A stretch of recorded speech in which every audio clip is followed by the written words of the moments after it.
Good चलो evening videos sir. On करो, जल्दी से स्टार्ट करें class.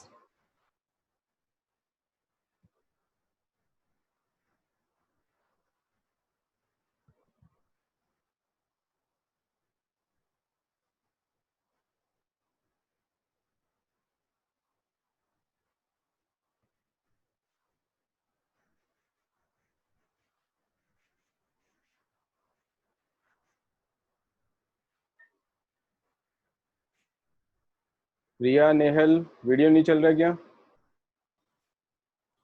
No sir. Video on करके रखो अगर पॉसिबल है तो। नहीं पॉसिबल है तो कोई तरीका सोचो, क्योंकि मैं फेस एक्सप्रेशंस देखना चाह रहा हूँ। नेहल,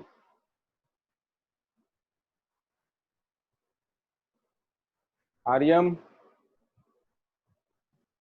सर नेट में कुछ प्रॉब्लम है आज। अच्छा चलो ठीक है। अभी सब लोग ठीक है? हाँ, पक्का?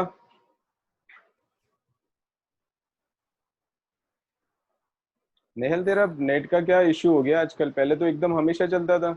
ऐसा पता नहीं, थोड़े दिन से हो गया। अच्छा चलो स्टार्ट करते हैं फिर। आज से हम नया चैप्टर स्टार्ट कर रहे हैं, quadratic equations and theory of equations. Not only quadratic equations but higher degree equations would also be there.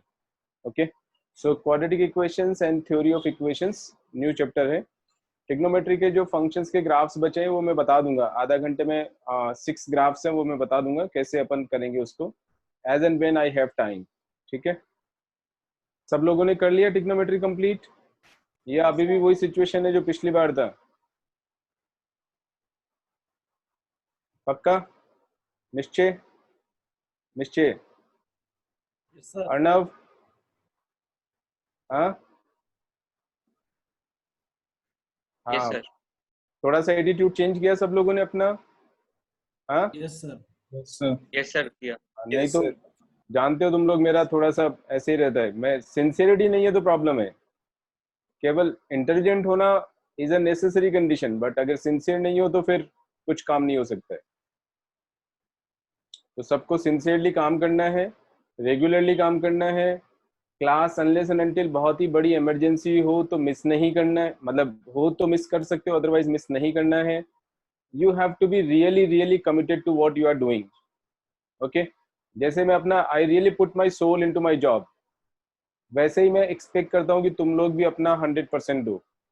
उसके बाद नहीं होता है तो कोई बात नहीं, वो मुझे दिख जाता है, ऑनेस्टी दिखता है मुझे सबका। ठीक है, तुमने अपना 100% दिया और फिर काम नहीं हो रहा है तो I will definitely help you everywhere. लेकिन जहां पे तुम लोगों ने अपने आप के साथ चीटिंग शुरू कर दी, ठीक है, शॉर्टकट ढूंढने लग गए, थोड़ी उधर उधर की चालाकी शुरू कर दी, है ना, जोड़ तोड़ लगा के जुगाड़ लगा के प्रॉब्लम सॉल्व करने लग गए, तो वहीं पे पकड़ में आ जाओगे एकदम। ठीक है, तो वो सब नहीं करना है। ओके, स्टार्ट करते हैं क्वाड्रेटिक इक्वेशंस।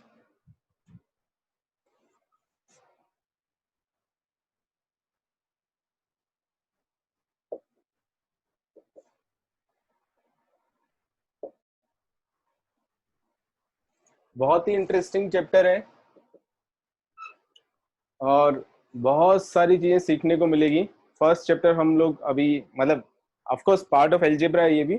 पिछली बार जो हमने एलजेब्रा का एक चैप्टर किया था, लॉग्स एंड इनइक्वालिटीज, उसी का हम सेकंड पार्ट कह सकते हैं कि क्वाड्रेटिक इक्वेशन है एलजेब्रा का। This is part of algebra.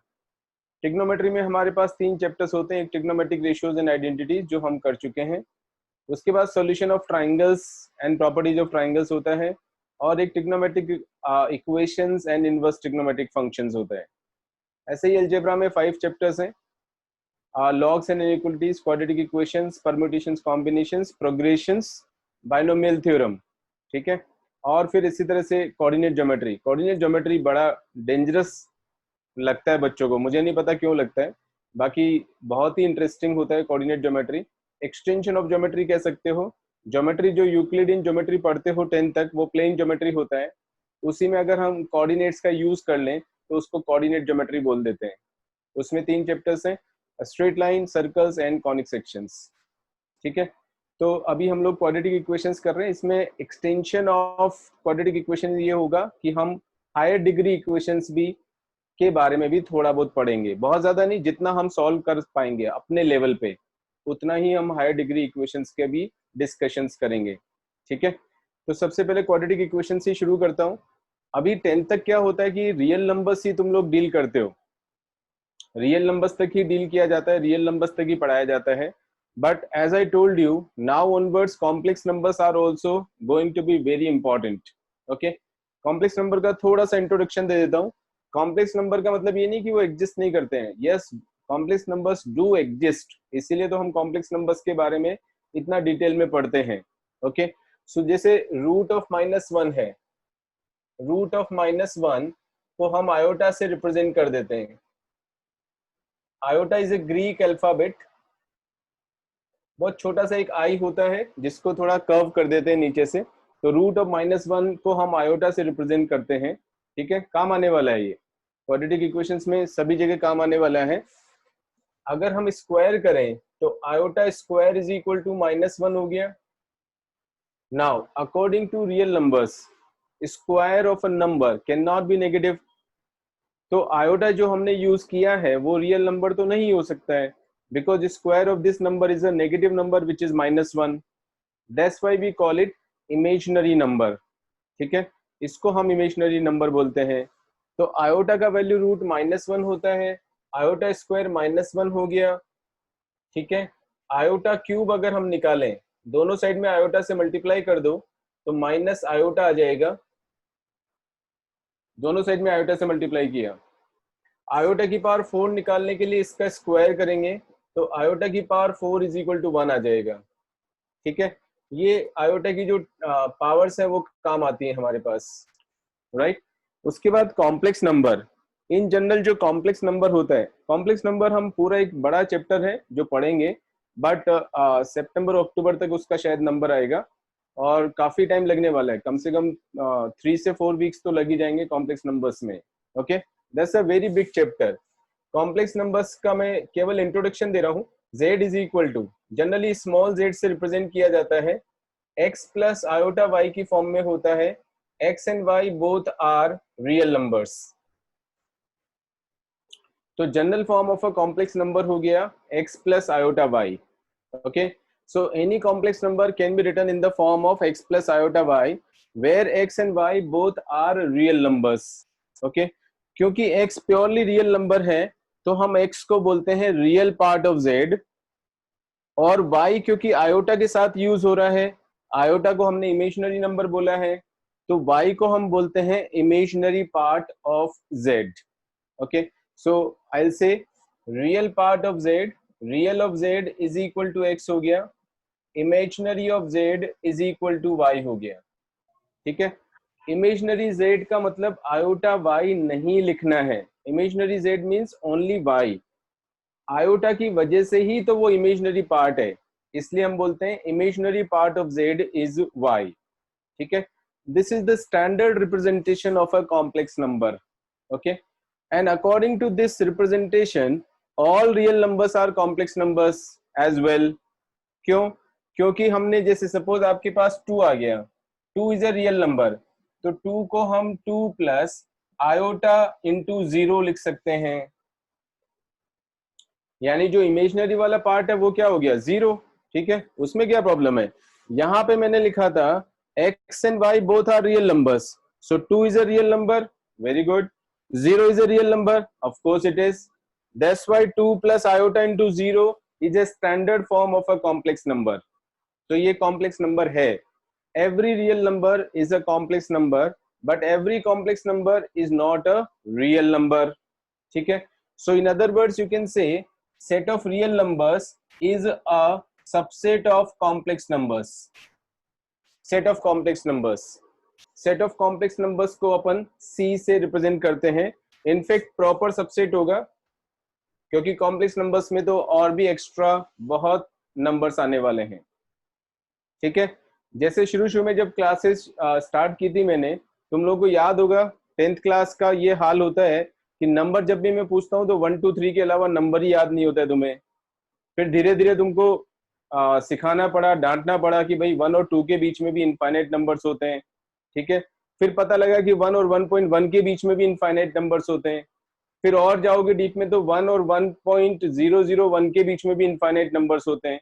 इतने सारे नंबर्स तो ऑलरेडी रियल नंबर्स हैं। अब एक और एक नया बड़ा सेट आ गया तुम्हारे लिए, ठीक है। तो अपना थिंकिंग को जरा ब्रॉड करो, ठीक है। ऐसे नैरो थिंकिंग करते हुए पढ़ोगे किसी भी सब्जेक्ट को तो you will not learn anything. केवल एग्जाम ओरिएंटेड पढ़ोगे, क्वेश्चन सॉल्व करना सीख जाओगे और शायद मार्क्स भी आ जाएंगे और शायद हो सकता है एडमिशन भी हो जाएगा, but that doesn't mean that you have the command over the subject, ठीक है। अल्टीमेटली तो जब हमें काम करना पड़ेगा, प्रैक्टिकल लाइफ में काम करना पड़ेगा, वो तभी यूजफुल होगा जब आपको जो काम आप कर रहे हैं उसके ऊपर कमांड होना चाहिए, ठीक है। लाइफ कोई ऐसा नहीं है कि आपको एग्जाम में कितने नंबर आए थे। अब तुम लोगों ने जब मुझे ज्वाइन किया तो कितनों ने मुझे पूछा कि आपके एग्जाम में कितने नंबर आए थे, हम ज्वाइन करें या नहीं करें। आपने एग्जाम पास किया था कि नहीं किया था, पूछा किसी ने मेरे से। मुझे अपना काम अच्छी तरह करना आता है, करता हूं मैं अच्छी तरह से, इसलिए तुम लोग मेरे पास आए, ठीक है। तो काम की वैल्यू समझो हमेशा, है ना। डेप्थ में जाना सीखो और चीजों के ऊपर कमांड करना शुरू करो, उतना ही अपने आप वैल्यू बढ़ती जाएगी। एग्जाम एक छोटा सा हर्डल है जो हमें क्रॉस करना होता है, वो अपने आप हो जाता है if you have command over the subject, ठीक है। तो कॉम्प्लेक्स नंबर्स का ये थोड़ा बहुत इंट्रोडक्शन मैंने दिया है, बहुत थोड़ा सा, 0.0001% प्रोबेबली, ओके। ये हम लोग काम में लेंगे अभी कॉम्प्लेक्स नंबर्स थोड़ा बहुत क्वाड्रेटिक इक्वेशंस में, इसलिए मैंने थोड़ा सा ये बताया है, करेक्ट। आगे प्रोसीड करते हैं, वापस क्वाड्रेटिक इक्वेशंस के ऊपर आते हैं। General form of a quadratic equation होगा a into x square plus b into x plus c is equal to 0। Means second degree का टर्म हो गया, एक्स स्क्वायर का टर्म हो गया, 1 डिग्री का टर्म यानी एक्स का टर्म हो गया, एन कांस्टेंट टर्म हो गया। तो this is the general form of a quadratic equation, ax square plus bx plus c is equal to 0, right. अब क्या होता है, अभी 10 तक जो तुमने पढ़ा है उसमें A B C real numbers होते हैं, क्योंकि रियल नंबर्स के साथ ही डील करते हैं। वहां तो हम लोग कॉम्प्लेक्स नंबर्स नहीं पढ़ते हैं, इसलिए वहां पे रियल नंबर्स ही बताया जाता है। इनफैक्ट कुछ बताया नहीं जाता कि एबीसी क्या है। up to 10th standard we say that ABC are real numbers, but now onwards we will not confine ourselves to real numbers. So now we will say in general ABC are 3 complex numbers, any 3 complex numbers। ध्यान रखना है, इसमें real numbers अपने आप include हो गए, क्योंकि अभी अभी मैंने थोड़ी देर पहले बताया है every real number is a complex number, ठीक है।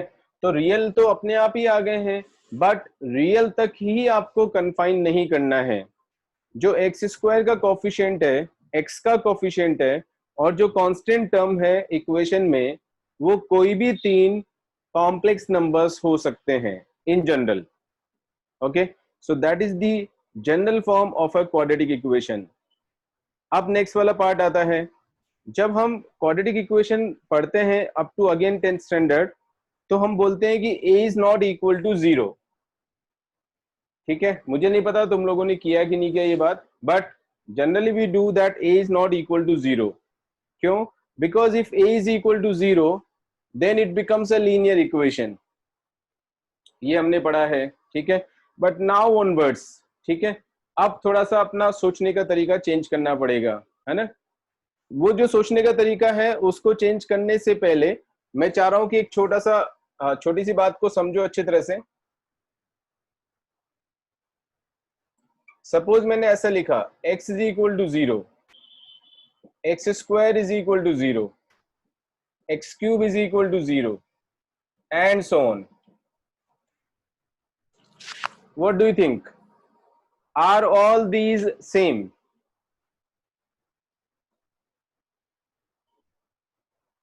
इंटरेक्ट करना शुरू करो क्लास में, चुपचाप नहीं रहना है, जो भी आ रहा है दिमाग में बोलो, ठीक है। और करेक्शन के लिए तैयार रहना है हमेशा, ईगो बीच में मत लाओ। गलत बोलोगे तो मैं करेक्शन करूंगा, ठीक है। उसमें मैं कभी प्यार से भी बोलूंगा, कभी हार्श भी बोलूंगा, दोनों ही तरीके से। मेरा पर्पस ये होता है कि गलतियां खत्म होनी चाहिए तुम्हारी, ठीक है। हाँ बोलो। x is 0, x square is 0, x cube is 0 and x की power 4 0, कुछ भी लिख दो. In general x की power n is 0. Are all the same? इसका आंसर 0 आएगा, इसका आंसर 0 आएगा, इसका आंसर 0 आएगा. तो सेम हो गया क्या सब? अब कोई आंसर नहीं है किसी के पास. अब सोच रहे हो कि बस सर बता दें वही ठीक है. हम अपना ब्रेन यूज नहीं करना चाह रहे हैं.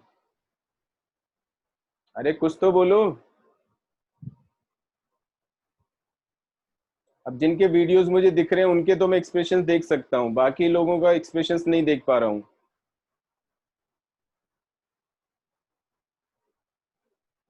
यस.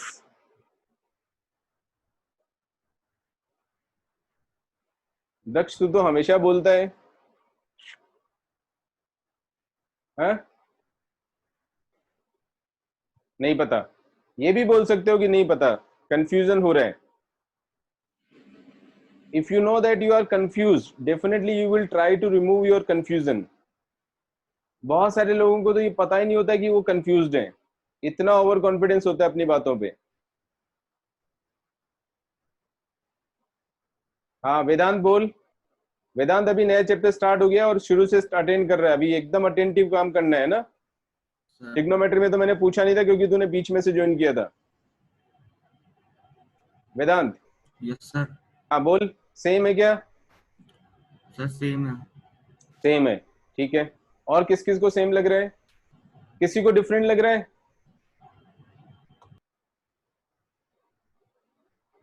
सबको सेम लग रहा है ना?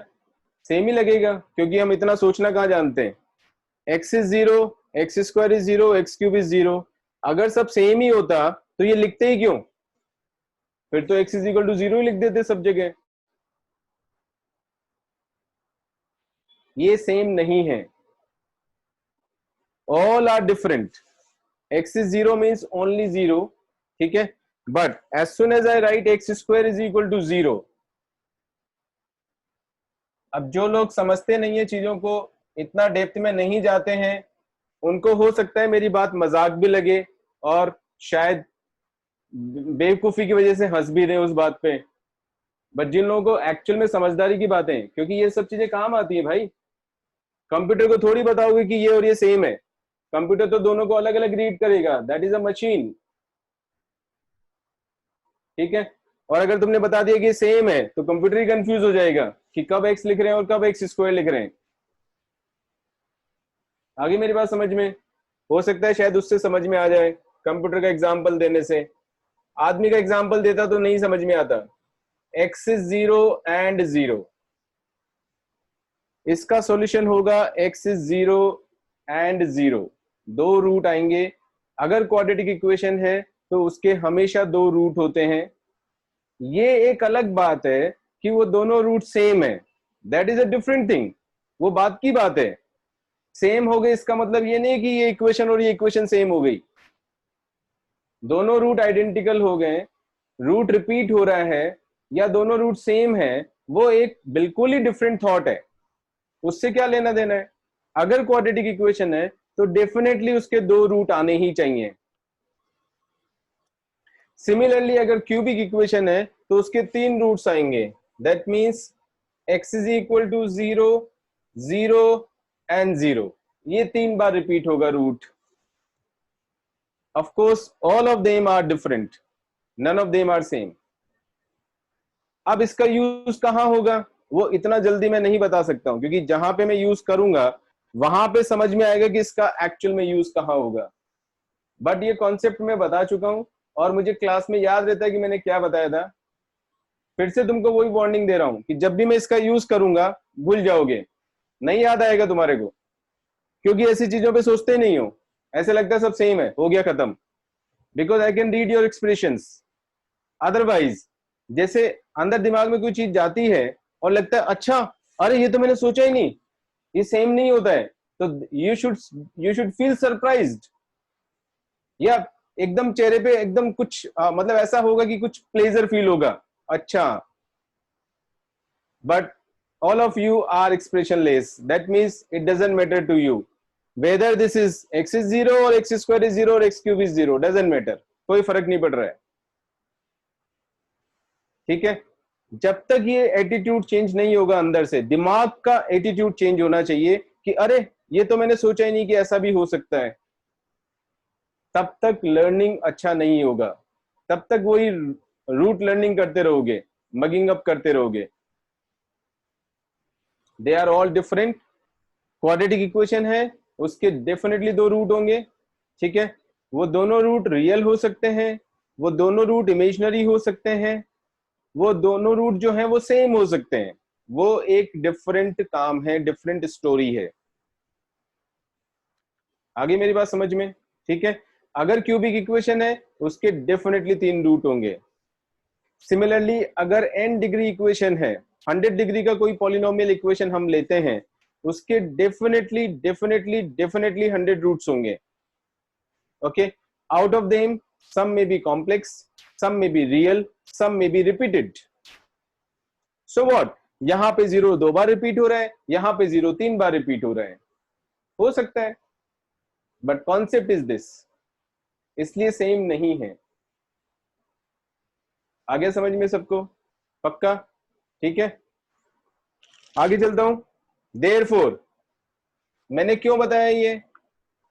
क्योंकि अगर मैंने क्वाड्रेटिक इक्वेशन लिख दिया और आप कहते हो कि a इज 0, तो ये लीनियर इक्वेशन बन जाएगा।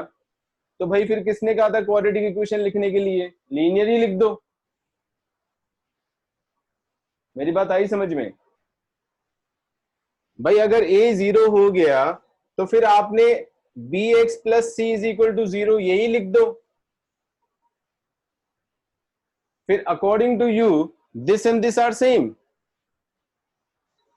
दे are not, they are not at all. Difference समझ में आया? इसीलिए मैंने बोला कि इतनी सटल चीजों पे जाना पड़ेगा अपने को सोचने के लिए। This equation and this equation are not same if a is 0। Of course इस इक्वेशन में मैं a इज इक्वल टू 0 लेके चल रहा हूं, ठीक है। If a is equal to 0 तभी हम डिस्कशन कर रहे हैं। ये डिस्कशन बहुत ही इंपॉर्टेंट है a का वैल्यू 0 होने पर, और ये काम भी आने वाला है आगे चल के। फिर से बता रहा हूं कि जब भी काम आएगा फिर भूल जाओगे, क्योंकि इतनी बातों पे ध्यान ही नहीं देते हो। सीधा ये बात पे ध्यान देता है, फॉर्मूला बताओ, क्वेश्चन सॉल्व करो, बस आंसर मिलना चाहिए हमारा। अगर a का वैल्यू 0 हो गया तो according to most of the people bx plus C is 0, तो bx प्लस सी इज 0 वो भी सेम ही है, बट वो लीनियर इक्वेशन है, ये क्वाड्रेटिक इक्वेशन है। How can they B same? अभी अभी हमने सीखा है, अगर क्वाड्रेटिक इक्वेशन है तो डेफिनेटली उसके 2 रूट्स होने चाहिए, ठीक है। Of course they are not same, right. तो सबसे पहले ये समझते हैं, if a is 0 then one root is infinity,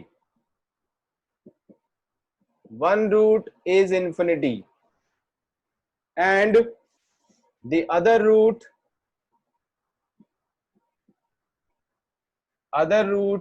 is minus c by b।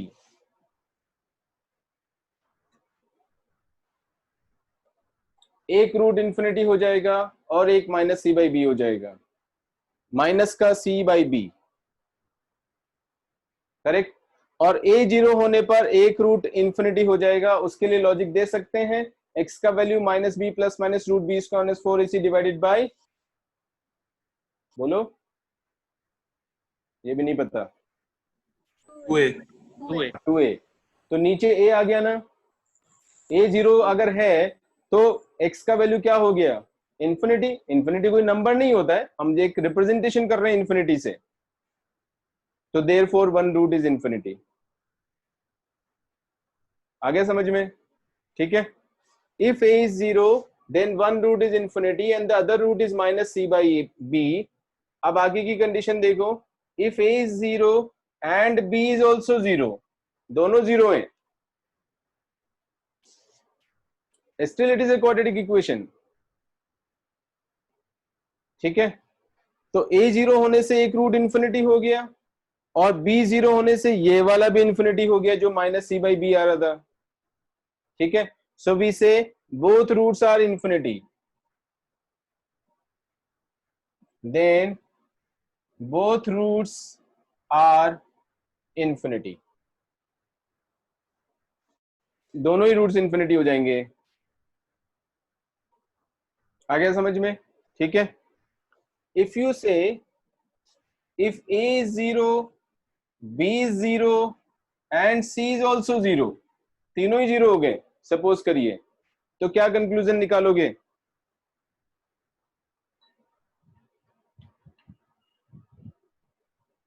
बोलो जल्दी से।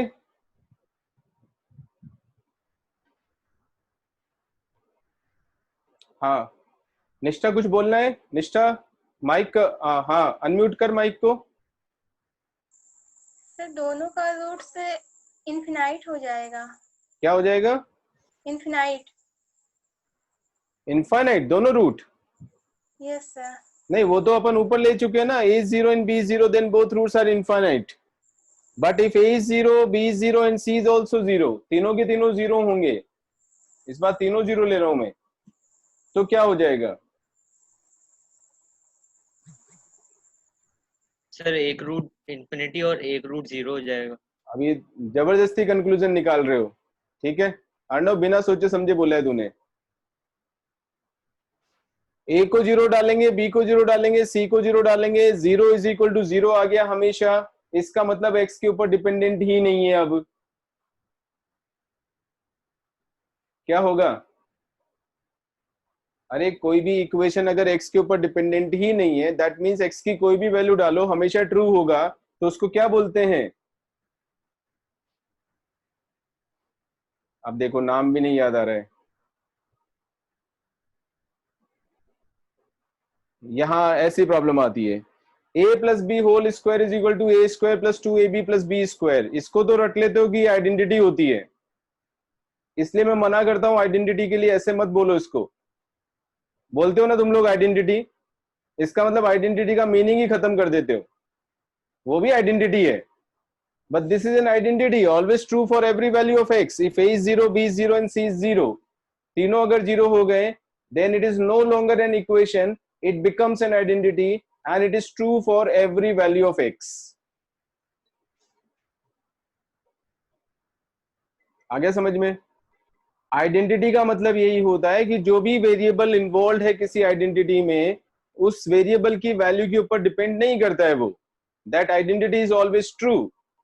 a plus B whole square is equal to A square plus 2ab plus B square जब लिखते हो, तो उसमें a और b की वैल्यू कुछ भी डालो, दोनों साइड्स हमेशा सेम आती हैं, इक्वल होती है हमेशा, every value of a and b, इसलिए उसको आइडेंटिटी बोलते हैं। sin square theta plus cos square theta is equal to 1, it does not depend upon the value of theta, theta की वैल्यू कुछ भी डालो हमेशा ट्रू होगा, इसलिए उसको आइडेंटिटी बोलते हैं। आगे समझ में? ठीक है। So if a is 0, b is 0, all three coefficients are 0, then x की वैल्यू के ऊपर बिल्कुल डिपेंड नहीं कर रहा है, it becomes an identity। आगे समझ में? ठीक है। तीनों के तीनों कॉन्सेप्ट बहुत काम आने वाले हैं। Okay, implies it is an identity।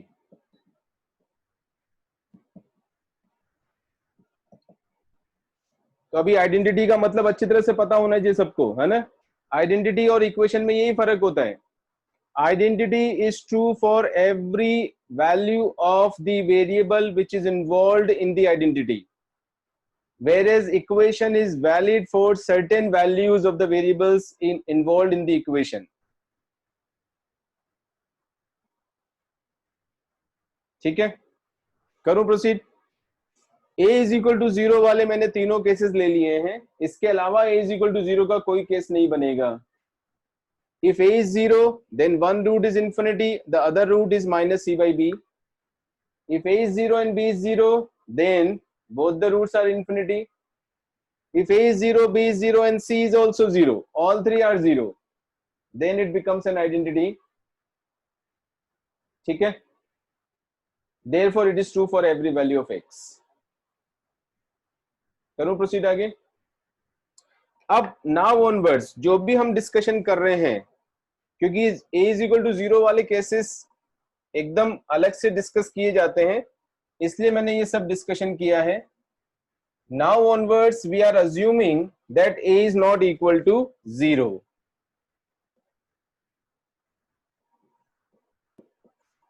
केवल इसी का डिस्कशन हम आगे प्रोसीड कर रहे हैं। करेक्ट, आगे प्रोसीड करते हैं। x का वैल्यू सब लोग जानते हो, -b plus minus root B square minus 4ac divided by 2a। d एक क्वांटिटी जिसको डिस्क्रिमिनेंट बोलते हैं, वो b स्क्वायर माइनस 4ac हो गया। ठीक है, लिख देता हूं x का वैल्यू भी।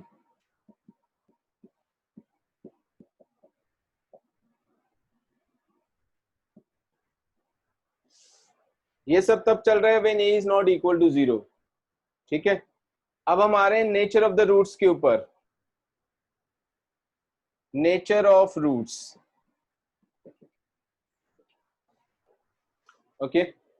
नेचर ऑफ रूट्स को पढ़ने से समझने से पहले देखो, मैंने इतना सटल चीजें हैं कि पता नहीं तुम लोग कैसे लाइटली ले सकते हो चीजों को। I can't even imagine. 10th class में पढ़ते हैं कि एबीसी रियल नंबर होते हैं तो हम सॉल्व करना सीख जाते हैं। अभी थोड़ी देर पहले मैंने समझाया कि नहीं, एबीसी तीनों कॉम्प्लेक्स नंबर्स हो सकते हैं। अभी मैं फिर यहां पर चेंज करने वाला हूं।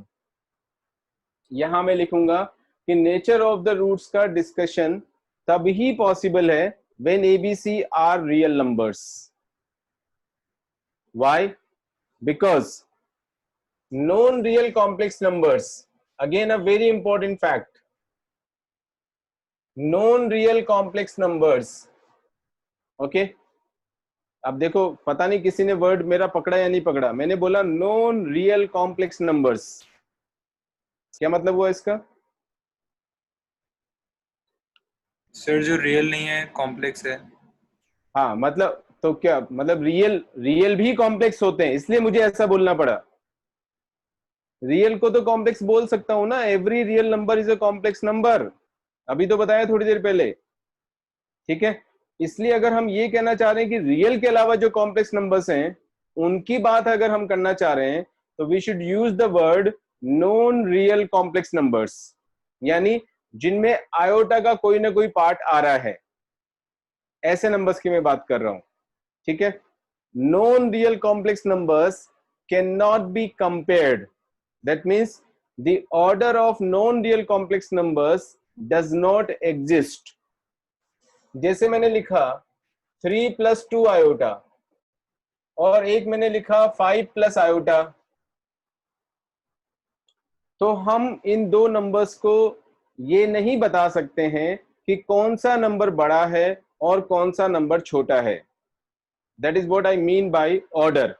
ऑर्डर का मतलब हो गया कौन बड़ा आगे जा रहा है, कौन पीछे जा रहा है। ठीक है, रियल नंबर्स में हमने ऑर्डर डिफाइन किया हुआ है, विच इज परफेक्ट, क्योंकि नंबर लाइन के अकॉर्डिंग हमने डिफाइन किया है कि अगर हम राइट साइड में जाएंगे तो numbers would be increasing, left में जाएंगे तो numbers would be decreasing. Correct? ऐसा कोई रूल या ऐसा कोई प्रिंसिपल इसमें एग्जिस्ट नहीं करता है।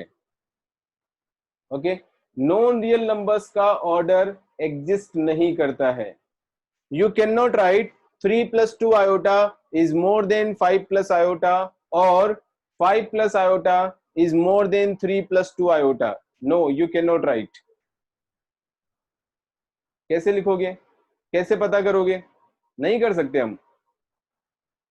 ठीक है, अभी डिटेल में डिस्कशन इसका जब कॉम्प्लेक्स नंबर पढ़ाऊंगा तब बताऊंगा कि क्यों नहीं कर सकते हैं।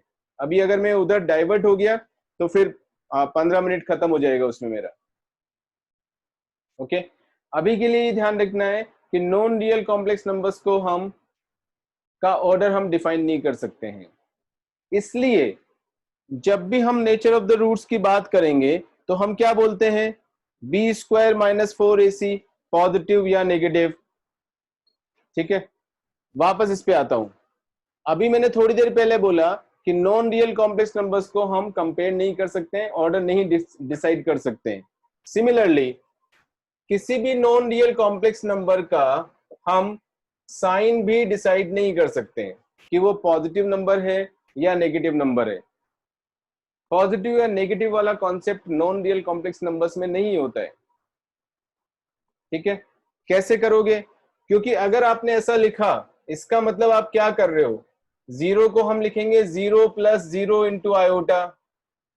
इसका मतलब हम इन दोनों को कंपेयर कर रहे हैं। which is not possible.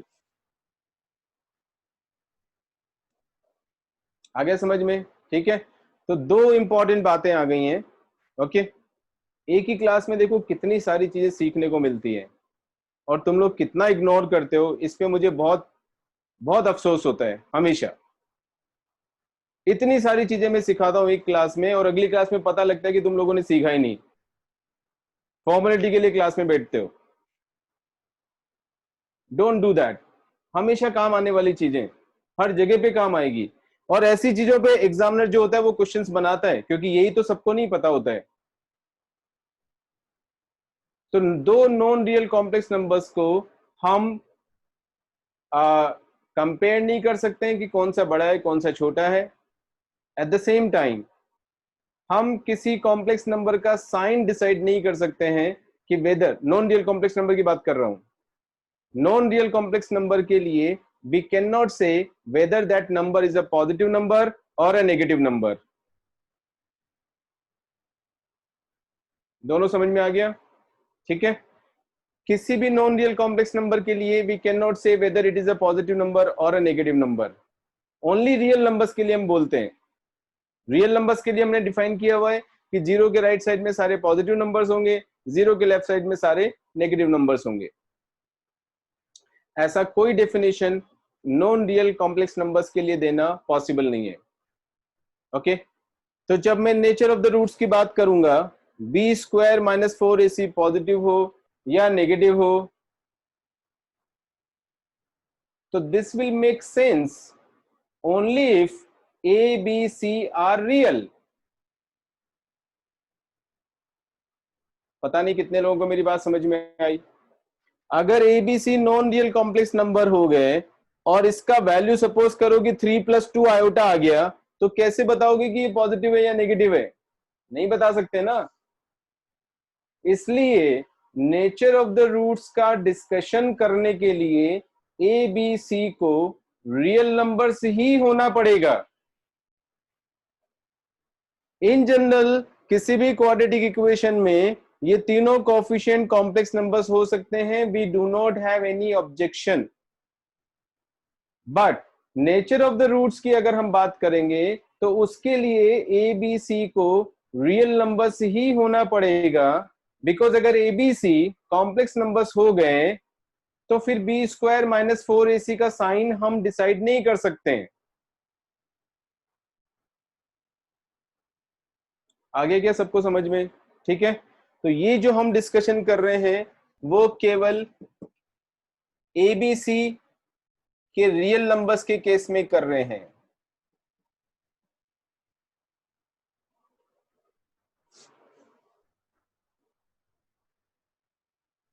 आया समझ में? पक्का?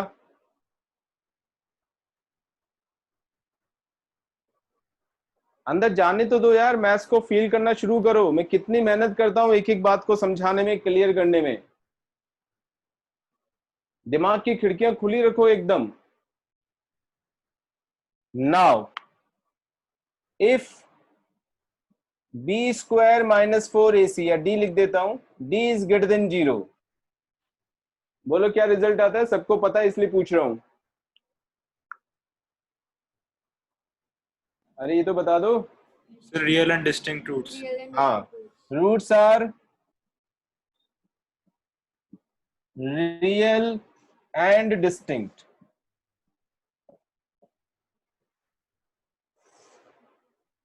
ऑलराइट, सेकंड पॉइंट पे आते हैं. इफ डी इज 0,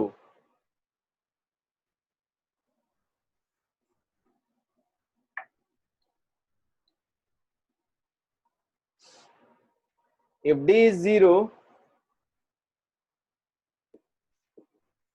बोलो. Real and equal roots. Real and equal roots sir. Roots are real and equal भी बोल सकते हैं, रियल एंड रिपीटेड भी बोल सकते हैं, एक ही बात है. वही वाला केस हो गया 0 इन 0. ठीक है, वैसी सिचुएशन है. जैसे सपोज करो x - 1 का whole square is 0. Now onwards आदत बना लो अपनी. x इज इक्वल टू लिखोगे 1 and 1. ठीक है, you should never write one only. There are two roots, both of them are same, each of them is one. Correct? So real and equal. Third case, if d is less than 0, बोलो क्या पढ़ा हुआ है अभी तक? No real No roots. real roots false. roots are Not real. not real. बस यही पढ़ा है क्या?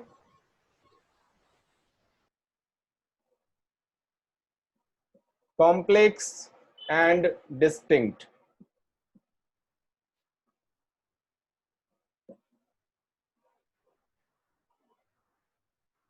बिकॉज x का वैल्यू होता है minus B plus minus root of b square 4ac divided by 2a, तो रूट के अंदर नेगेटिव नंबर आ गया, अगर रूट के अंदर नेगेटिव नंबर आ गया तो वो आयोटा की फॉर्म में आएगा, ठीक है, लेकिन बाहर तो प्लस माइनस है, इसलिए दोनों रूट्स क्या हो जाएंगे?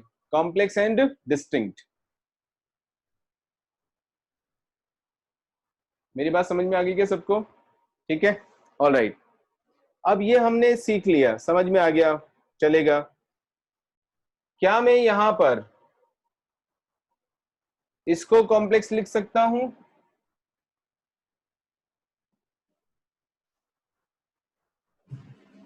Yes, sir. Yes, sir. Yes, sir. क्यों? Sir, because all real numbers are complex. All real numbers are complex numbers, बिल्कुल सही लॉजिक बताया तूने, ठीक है। Roots are complex and distinct मैंने यहां लिख दिया, roots are complex and distinct यहां भी लिख दिया। अब ये नया कंफ्यूजन क्रिएट हो गया, अब क्या करें?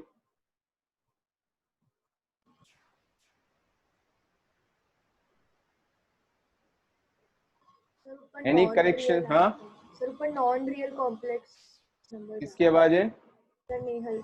नेहल, हाँ नेहल अभी तेरा वापस बोलना शुरू हो गया, टिग्नोमेट्री में बंद हो गया था एकदम। तब वो ऑडियो खराब हो गया था।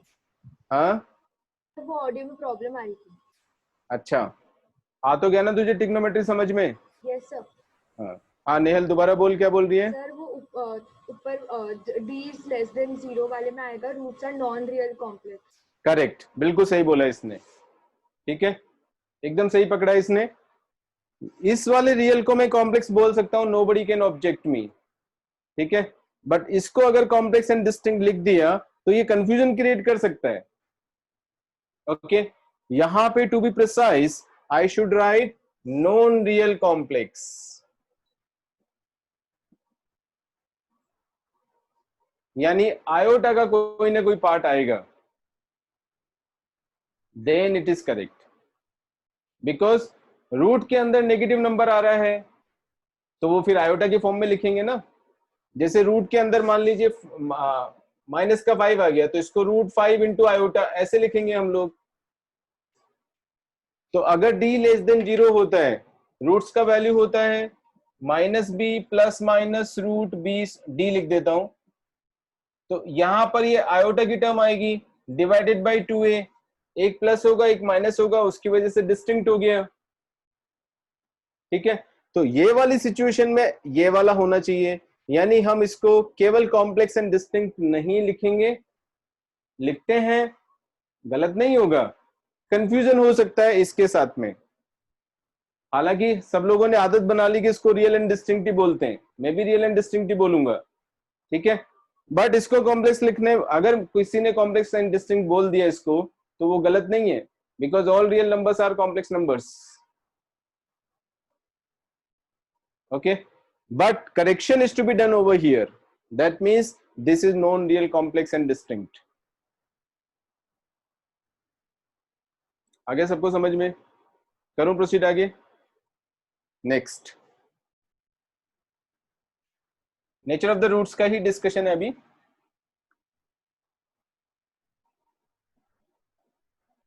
फोर्थ में अभी पूछ रहा हूं मैं तुम लोगों से पहले, if d is a perfect square, what can you say about the roots of the equation? If d is a perfect square, d अगर perfect square है तो हम उसके लिए क्या बोल सकते हैं?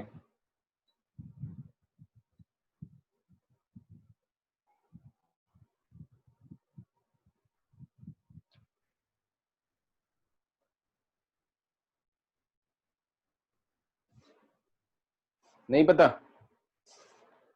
अगर डी परफेक्ट स्क्वायर है, मैं डी लेस देन जीरो की बात नहीं कर रहा हूं, ठीक है? डी परफेक्ट स्क्वायर है, लेस देन जीरो थोड़ी होगा परफेक्ट स्क्वायर होगा तो। अरे परफेक्ट स्क्वायर होगा तो लेस देन जीरो कैसे होगा? तो रूट से बाहर निकल जाएगा ना। तो what can you say about the roots? The roots are, Riya कुछ बोलना चाह रही है? Real and distinct. Real and distinct, Yes, sir. वो तो हो गया ना। मतलब मैं गलत नहीं बोल सकता हूँ तेरे को, रियल एंड डिस्टिंक्ट हो गया, लेकिन क्या कंक्लूजन क्या निकला? डी का परफेक्ट स्क्वायर होने का क्या फायदा हुआ? वो तो पॉजिटिव हो गया, तब भी हो जाएगा real and distinct. Yes, sir. फिर कोई नहीं बता सकता? फिर एक रियल नंबर ही रहेगा, कॉम्प्लेक्स नंबर की सिचुएशन हट जाएगी। अरे रियल कॉम्प्लेक्स के अलावा और कोई नंबर नहीं होते क्या? Rational number, Rational irrational number, ये भी नंबर्स होते हैं। अभी तुम लोग फिर अब रियल और कॉम्प्लेक्स पे आ गए तो उन्हीं को बाकी से भूल जाओगी क्या? हाँ, कौन बोल रहा था अभी बीच में? रैशनल होगा। Rational, the roots are rational, ठीक है, लेकिन ये पूरी तरह से सही नहीं है। ये जनरली कंक्लूजन जो निकाला है वो इजी होता है कि रेशनल हो गया, यहां से रूट से बाहर निकल गया तो इस स्क्वायर रूट हट जाएगा, तो इरेशनल आने की चीज खत्म हो गई है, ठीक है। बट ऐसा नहीं है। क्यों? क्योंकि अगर ए इरेशनल हो गया, सपोज ए का वैल्यू √5 हो गया, तो रूट तो फिर इरेशनल आ जाएगा, ठीक है। सो ओनली ये बोलना कि डी परफेक्ट स्क्वायर हो गया तो रूट्स रेशनल हो जाएंगे is not entirely correct. Half statement है ये। जनरली केवल स्टूडेंट्स को देखें, टीचर्स को देखें, इवन बुक्स में देखें तो उसमें इतना ही लिखा होता है, if d is a perfect square then the roots are rational. This is not correct 100%, ठीक है। ये करेक्ट स्टेटमेंट तब होगा when you say if A, B, C are rational numbers and D is a perfect square of a rational number,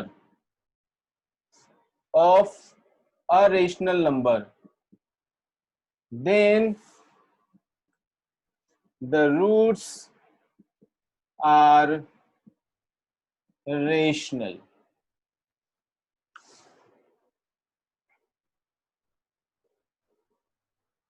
Then the roots are rational.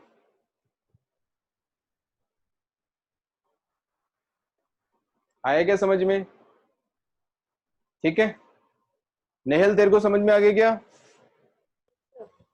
Nehal? Yes sir, आ गया। हाँ, नहीं, जो तूने केवल परफेक्ट स्क्वायर बोलने से रेशनल बोला था, उसमें जो करेक्शन मैंने किया वो समझ में आ गया क्या? Yes sir. ठीक है। केवल डी का परफेक्ट स्क्वायर होना सफिशिएंट नहीं है, ये भी ध्यान रखना पड़ेगा कि a B C are rational numbers and then d is a perfect square of a rational number, then we can say the roots are rational. आगे सबको समझ में? पक्का? ऑलराइट, नेक्स्ट डिस्कशन पे आते हैं। Fifth,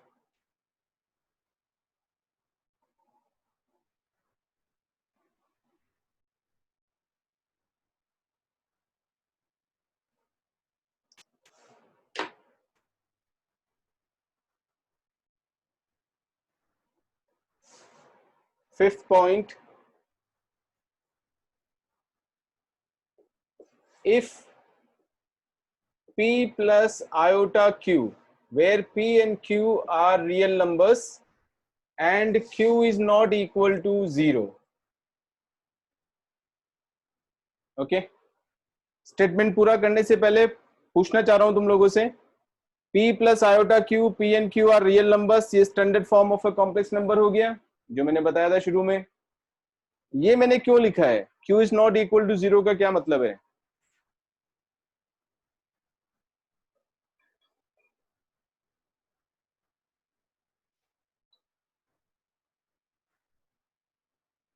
Why I have written Q is not equal to 0?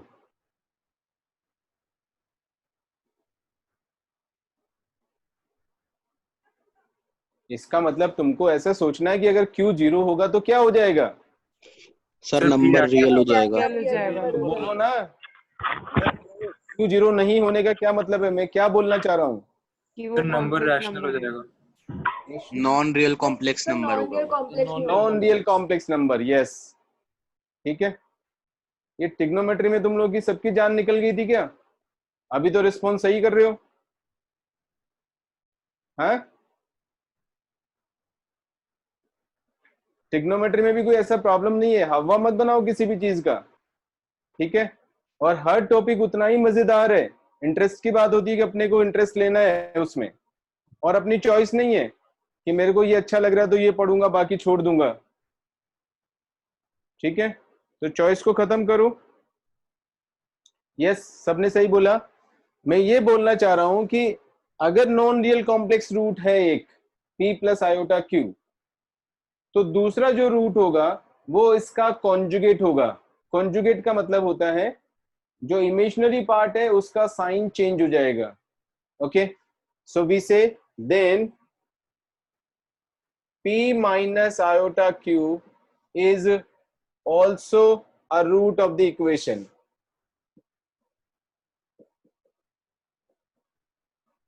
Is also a root of the equation. That is what I want to say.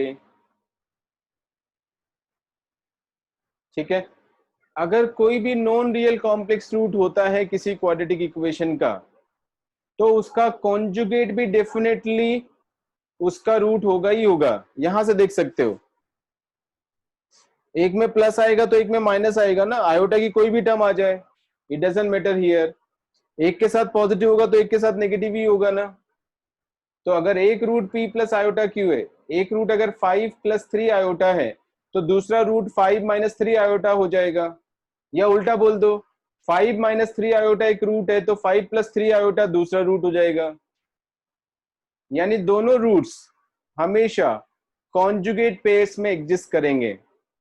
Iota वाली जो टर्म होती है उसका साइन जब हम चेंज कर देते हैं तो उस कॉम्प्लेक्स नंबर को ओरिजिनल कॉम्प्लेक्स नंबर का कॉन्जुगेट बोलते हैं। ठीक है, so what is the final result? Whenever non real complex roots exist, they will always exist in conjugate pairs. क्या ये समझ में आया सबको? पक्का? ठीक है, अब यहां पर ये मैंने क्वाड्रेटिक इक्वेशन के लिए रिजल्ट बताया है। ओके, इसी से जो कंसर्न रिजल्ट है which is for higher degree equations, इसी से जो कनेक्टेड रिजल्ट है, यहां लिखूंगा मैं अलग से बॉक्स बना के। एक मैंने n डिग्री का इक्वेशन ले लिया, a नॉट x की पावर n, a1 x की power n minus 1, a2 x की पावर n माइनस 2,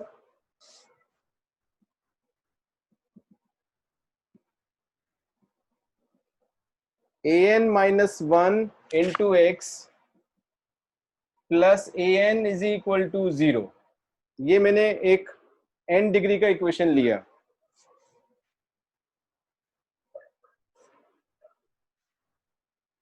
ठीक है, पैटर्न को ऑब्जर्व करो, रटो मत किसी भी चीज को। x की पावर n से स्टार्ट हुआ, n minus 1, n minus 2, last में x की पावर 0 है। ठीक है, n प्लस 1 टर्म्स होंगी। अगर n डिग्री का इक्वेशन लिखोगे इन जनरल तो उसमें n प्लस 1 टर्म्स होंगी। जैसे लीनियर इक्वेशन लिख रहे हो इन जनरल तो 2 टर्म्स होंगी, एक x की पावर 1 वाली टर्म और एक x की पावर 0 वाली टर्म। अगर क्वाड्रेटिक इक्वेशन लिख रहे हो तो उसमें 3 टर्म्स होंगी, x की second degree, 1 degree and constant term यानी 0 डिग्री टर्म। यहां से भी ऑब्जर्व कर सकते हो, a नॉट से स्टार्ट किया, a1 a2 an minus 1 up to an, तो नंबर ऑफ कोएफिशिएंट्स कितने हो गए? n प्लस 1, क्योंकि a1 a2 an तक n ये वाले हो गए और एक एक्स्ट्रा हो गया a नॉट वाला। सो n प्लस 1 कोएफिशिएंट्स हैं, that means the terms are n plus 1 in general. कोई कोफिशिएंट अगर 0 हो गया तो वो टर्म नहीं लिखेंगे हम।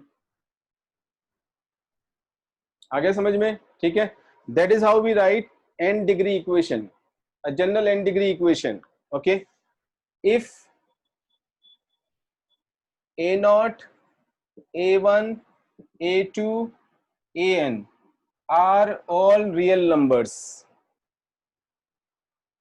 are all real numbers. Okay, या if की जगह where कर दो, where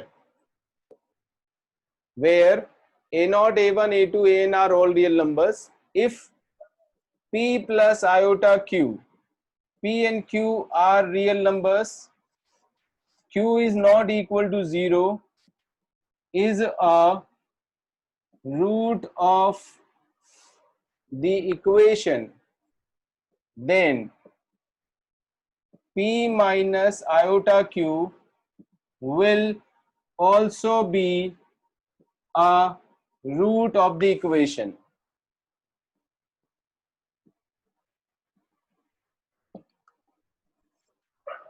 Means again conjugate pairs में एग्जिस्ट करेंगे।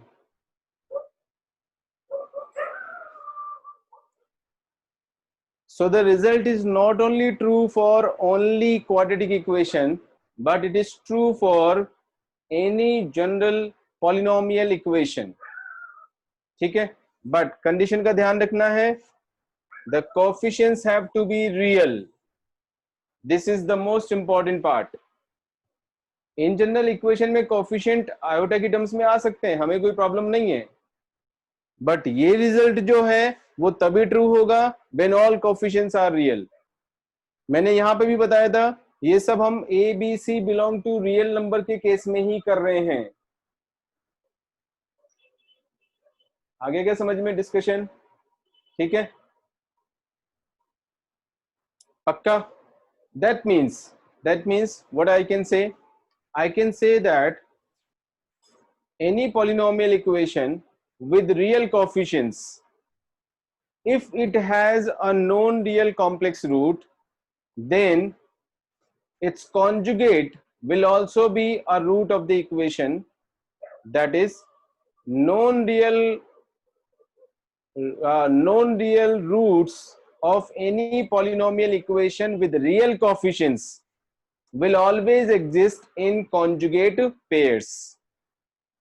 हमेशा conjugate pair में exist करेंगे। समझ में आ गया सबको? ठीक है, फर्दर सुनो इसी बात को मैं ऐसे भी बोल सकता हूं, that means for any polynomial equation with real coefficients, non-real complex roots, number of non-real complex roots will be always even,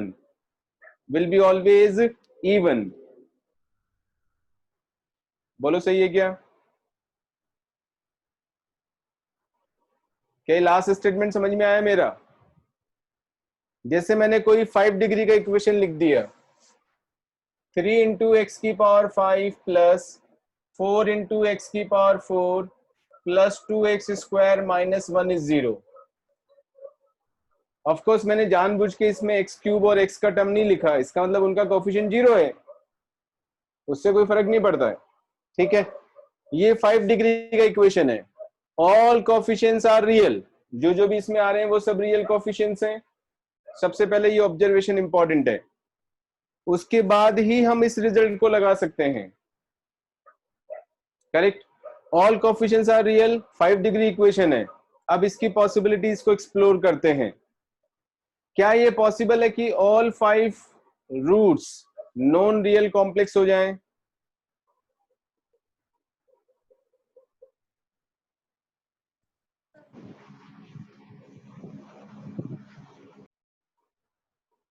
number of root तो 5 होंगे ना, ये तो कंफर्म है। ठीक है, सारे के सारे रूट्स नॉन रियल हो जाएं, नॉन रियल कॉम्प्लेक्स हो जाएं, ऐसा पॉसिबल है क्या?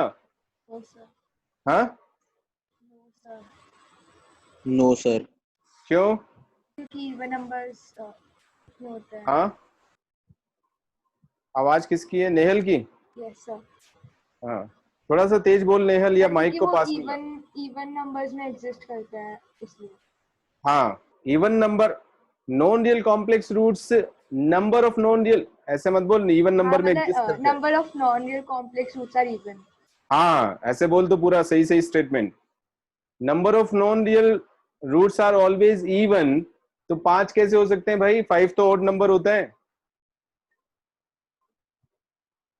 अच्छा, अब ये भी बताऊं क्या 5 इवन नंबर होता है या ऑड होता है? पक्का? तो अप्लाई क्यों नहीं कर रहे हो? और इवन वाला याद भी नहीं आ रहा, तो सीधा सा फंडा है कि रियल कोएफिशिएंट्स है तो जो भी नॉन रियल कॉम्प्लेक्स रूट्स हैं वो कॉन्जुगेट पेयर्स में होंगे। तो पेयर कैसे बनाओगे? अगर all 5 roots non real complex हो गए तो क्या वो पेयर में हो जाएंगे? पॉसिबल है क्या? कितने पेयर बनाओगे 5 नंबर्स का? 2.5 पेयर्स, ऐसा? No sir. या तो पेयर 1 होता है या पेयर 2 होता है, उसमें थोड़ी कोई हाफ पेयर भी हो जाता है।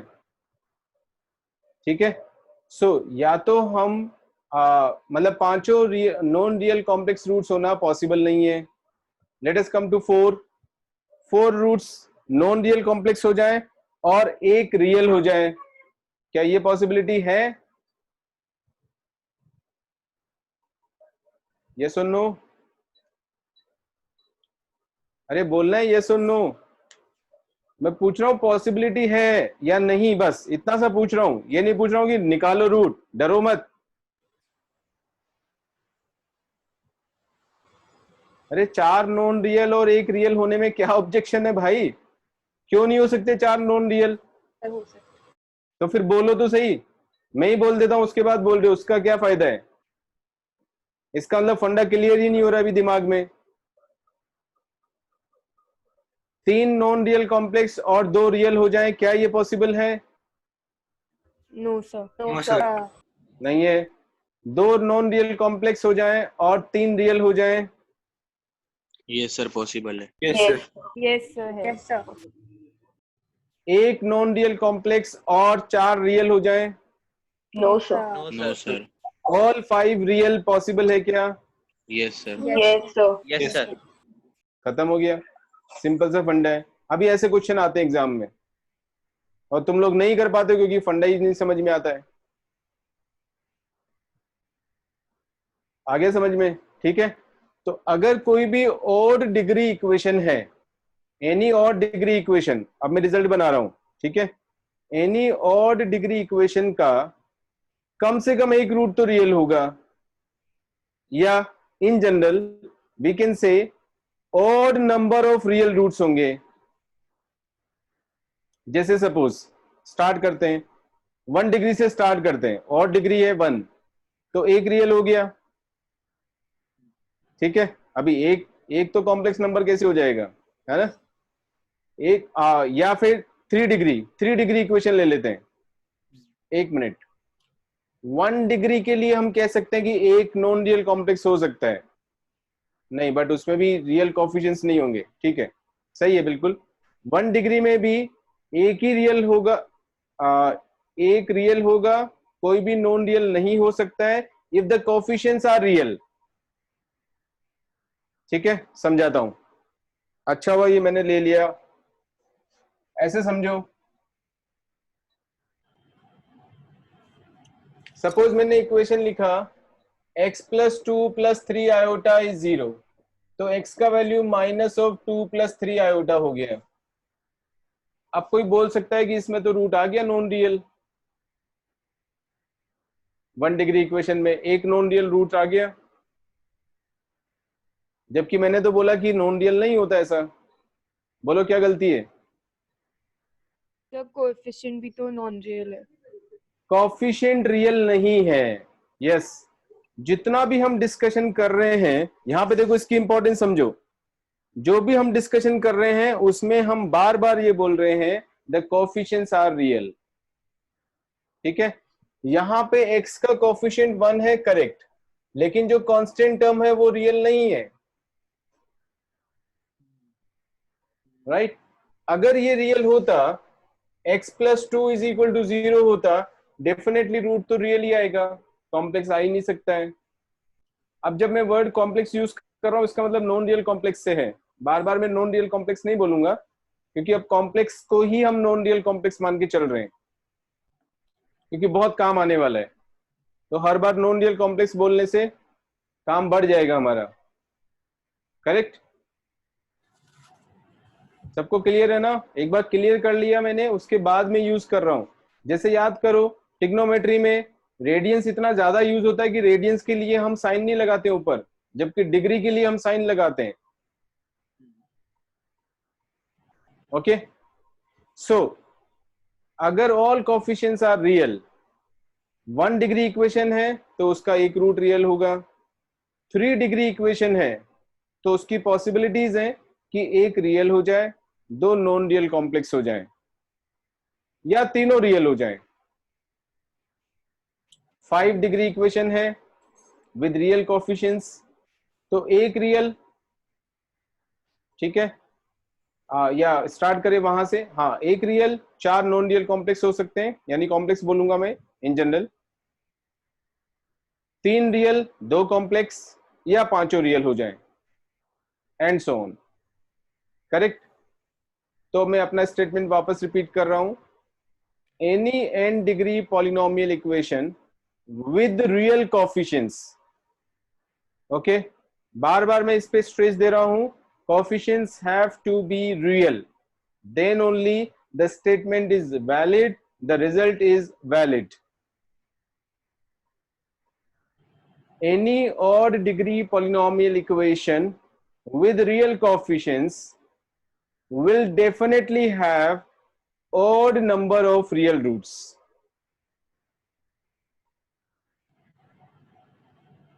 Correct? Even degree polynomial equation के लिए मैं कुछ बोल नहीं सकता हूं ऐसा, क्योंकि उसमें तो रियल भी इवन हो सकते हैं और ऑफ कोर्स नॉन रियल तो इवन होंगे ही होंगे। तो उसके लिए हमने कोई जनरल रिजल्ट नहीं बनाया। आगे समझ में? प्रोसीड करूं? Next,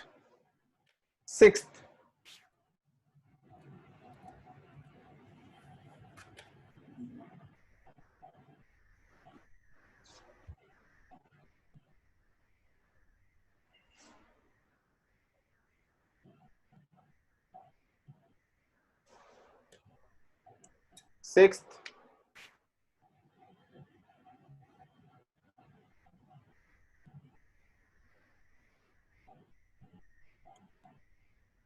if a B C are rational numbers, real तो है ही हैं, ठीक है, रियल होंगे तभी रेशनल हो सकते हैं, मतलब रेशनल है तो रियल तो होंगे ही होंगे पक्का। And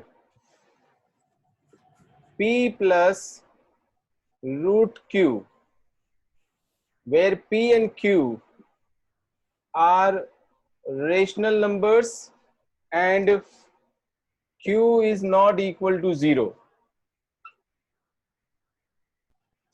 is a root of the equation, then p minus root q will also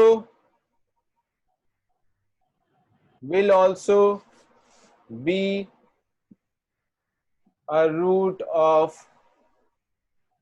the equation. देखते हैं कितने लोग समझे हैं। स्टेटमेंट आ रहा है, दिखाई दे रहा है सबको? Okay, now if A B C are rational numbers, तीनों रेशनल नंबर्स हैं, ओके, 3 रेशनल नंबर्स, जो कोफिशिएंट्स है वो रेशनल नंबर्स हैं, रियल तो है ही, जब रेशनल है तो रियल तो होंगे ही होंगे। और p plus root q, where p and q are rational numbers and q is not equal to 0। ये मैंने क्यों लिखा है? ये वाली चीजें क्यों लिखी हैं, पहले इसके लिए क्लियर करो।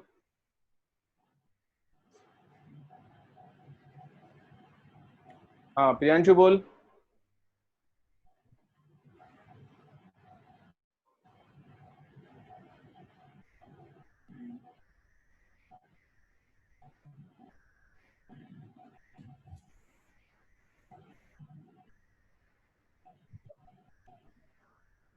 और कोई? आर्यम,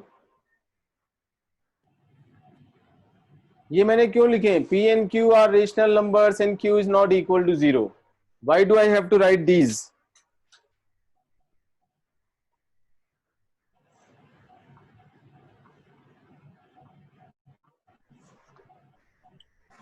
रिया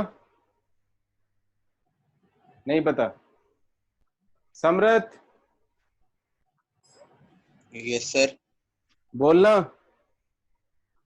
सर क्योंकि अगर Q 0 हो गया तो P प्लस रूट Q और P minus root Q undefined हो जाएगा, रूट Q अनडिफाइंड हो जाएगा। ओ माय गॉड, समरथ तेरे को क्या हो रहा है भाई?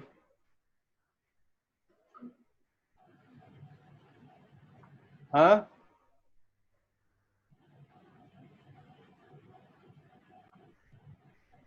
क्या क्या ये कहां से सीखा है तूने कि रूट 0 अनडिफाइंड होता है? रूट 0 अनडिफाइंड होता है। स्क्वायर रूट ऑफ 0 क्या होता है समरथ? सर इनफाइनाइट होता है क्या? अरे वाह, मेरे से पूछ रहा है इनफाइनाइट होता है सर क्या? वो अच्छा, 0 का स्क्वायर बता कितना होता है? सर 0। तो उसका उल्टा प्रोसेस में क्या हो जाएगा? सर 0। तो फिर क्या प्रॉब्लम आ रही है तुझे? ये क्या सीखा है तूने और कहां से सीखा है? हाँ, तो कई बार तो इतने अच्छे आंसर देता है, मुझे लगता है यार अच्छा स्टूडेंट है। एक तो तेरा वीडियो मुझे नहीं दिखता तो नहीं पता मुझे कि क्या चेहरे पे क्या एक्सप्रेशंस होते हैं, और कई बार इतने गजब के आंसर देता है कि एकदम लगता है इसने कुछ जानता ही नहीं है मैथ्स में। एकदम एक्सट्रीम है दोनों में। कहां से कंक्लूजन निकाला तूने कि अनडिफाइंड होता है, इनफाइनाइट होता है? अरे रूट 0 भाई 0 होता है यार, 0 का स्क्वायर 0 होता है, उसका स्क्वायर रूट 0 हो जाएगा। नेगेटिव पावर लेगा तो अनडिफाइंड हो जाएगा। 0 की पावर -2 ले लिया तो मतलब 1/0 का स्क्वायर यानी 1/0 यानी वो अनडिफाइंड हो गया। ये समझ में आता है।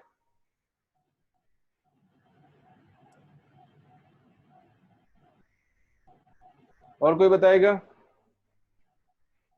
नेहल? सर नहीं पता। हाँ, सर नहीं पता।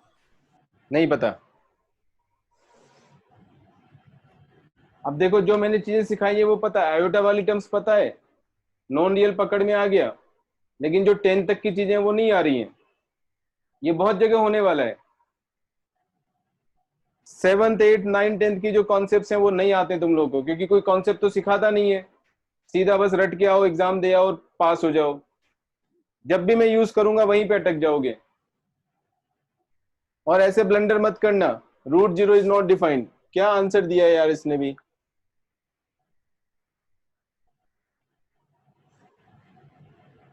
शुक्र है कि आज मैं अच्छे मूड में हूं, नहीं तो फिर से इरिटेशन होने वाला था मुझे ऐसी बातें सुन के।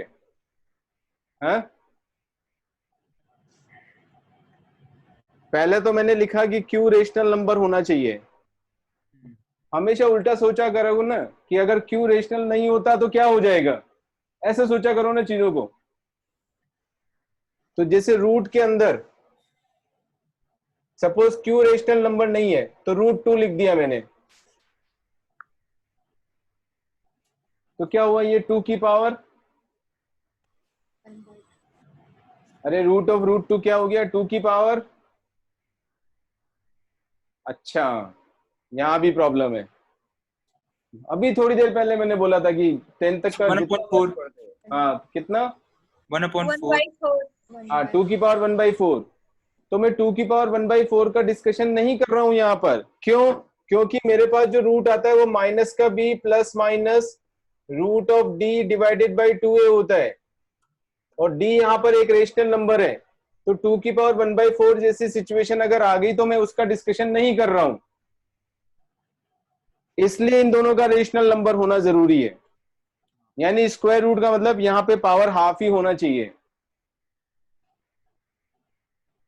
रेशनल नंबर होने के लिए। तो पीछे ये रीजन है। Q 0 नहीं है, उसके पीछे ये रीजन है कि अगर Q 0 हो गया तो रूट ही रेशनल हो जाएगा, जबकि मैं डिस्कशन करना चाह रहा हूं इररेशनल वाले रूट के लिए। ठीक है, यानी अगर एक रूट किसी क्वाड्रेटिक इक्वेशन का ऐसा आ गया 2 + √3, तो डेफिनेटली उसका दूसरा रूट 2 - √3 ही होगा। This is what I want to say. और वो यहां से क्लियर है बिल्कुल, अगर यहां प्लस आ रहा है तो दूसरे में माइनस आएगा ही आएगा। ओके, तो किसी भी क्वाड्रेटिक इक्वेशन में जिसमें कि कोएफिशिएंट्स रेशनल नंबर हो और अगर एक इरेशनल रूट एग्जिस्ट कर रहा है, इरेशनल रूट इसकी फॉर्म में p + √q की फॉर्म में, तो डेफिनेटली दूसरा रूट p - √q की फॉर्म में ही होगा। उसको भी हम कॉन्जुगेट ही बोलते हैं, conjugate irrational numbers. Correct? So therefore we can say that for a quadratic equation, if the coefficients are rational, then irrational roots also exist in conjugate pairs. Same result है जो हमने नॉन रियल कॉम्प्लेक्स के लिए पढ़ा है। Non real complex में condition था कि ABC आर रियल नंबर्स, यहां पे कंडीशन है ABC आर रेशनल नंबर्स। किसी क्वाड्रेटिक इक्वेशन में अगर तीनों कोएफिशिएंट्स रेशनल नंबर्स हैं, ठीक है, तीनों नंबर्स अगर रेशनल नंबर्स हैं और अगर उसका कोई इररेशनल रूट एग्जिस्ट कर रहा है, तो वो भी कॉन्जुगेट पेयर में ही होगा। That is what I want to say, जो कि यहां से दिख रहा है साफ साफ, एक में प्लस आएगा तो एक में माइनस आएगा। बोलो अब आगे क्या समझ में? पक्का? मेधा समझ में आ गई कि तुझे? मेधा, मेधा बोल। सर आया। हाँ सर आया। हाँ, ये दूसरा वाला कैसे आ रहा है तेरा? मेधा का एक और आ रहा है कनेक्टिंग टू ऑडियो। सर वो मेरा नेट सही से नहीं आ रहा, तो छोटा आ रहा है लैपटॉप में, तो फिर पापा के फोन में लगाया था। ठीक है, करूं प्रोसीड? ओके, नाउ अब आते हैं दूसरे रिजल्ट के ऊपर। वही जनरलाइजेशन करेंगे for any n degree equation.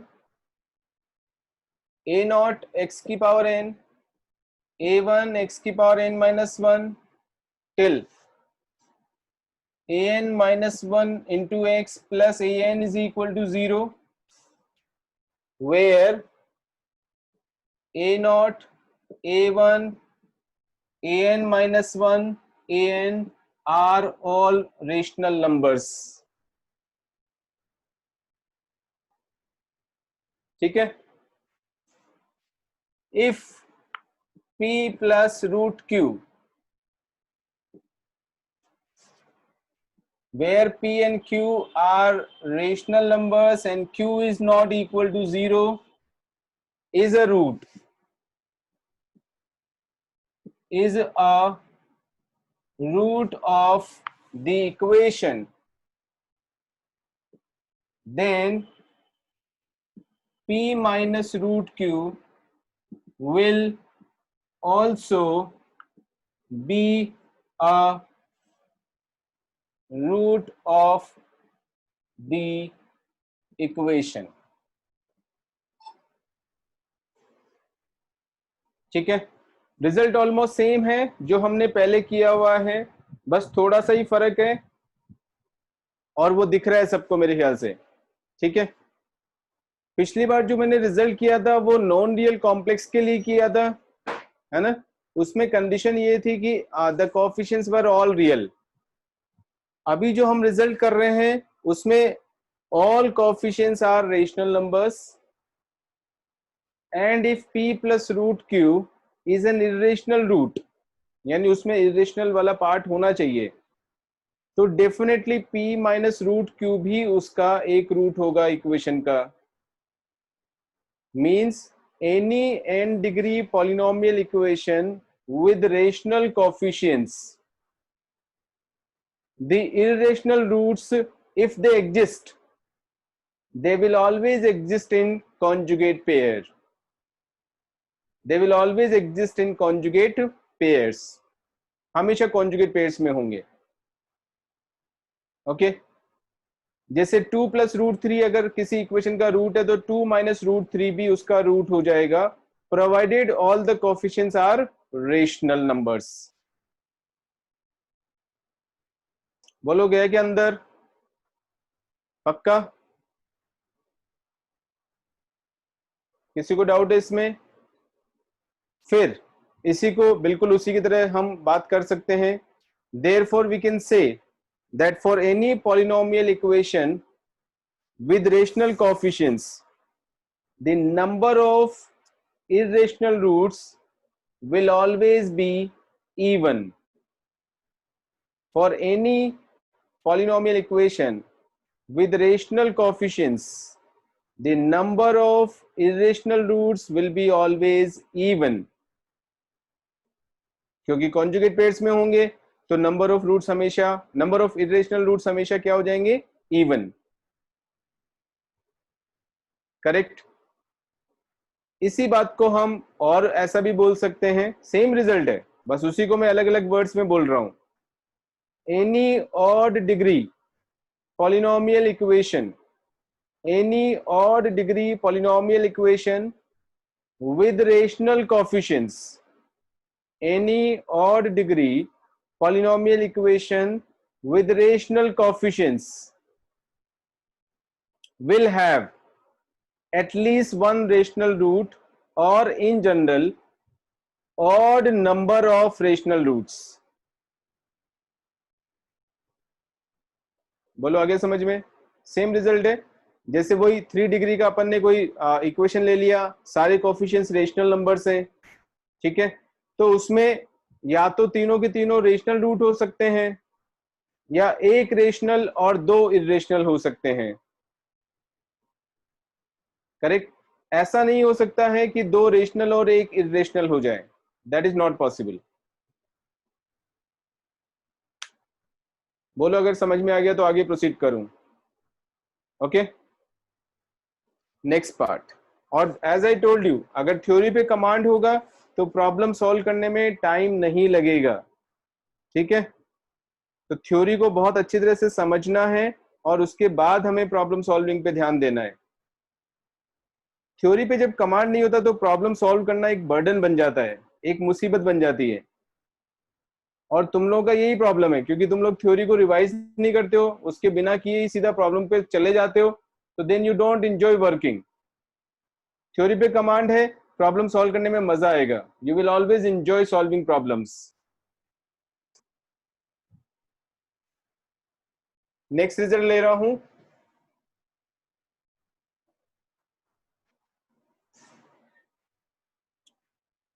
This was all about the nature of the roots.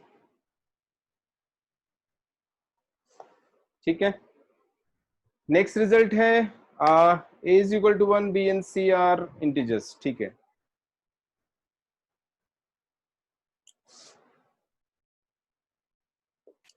Last result है आज के लिए. बहुत ही इंटरेस्टिंग रिजल्ट है, ध्यान से समझना है. ax square plus bx plus c is equal to 0. Obviously a is not, वैसे भी मैं कंडीशन लिखने वाला हूं तो उसमें नॉट इक्वल टू 0 ही आएगा. If a is equal to 1, that means leading coefficient, जो हाईएस्ट पावर वाली टर्म होती है उसके कोफिशिएंट को हम लीडिंग कोफिशिएंट बोल देते हैं. If a is 1, b and c are integers, दोनों इंटीजर्स हैं.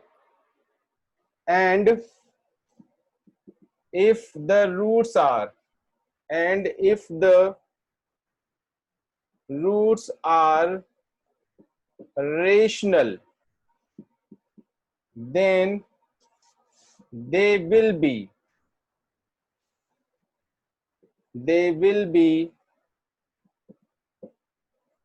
integers. They will be integers.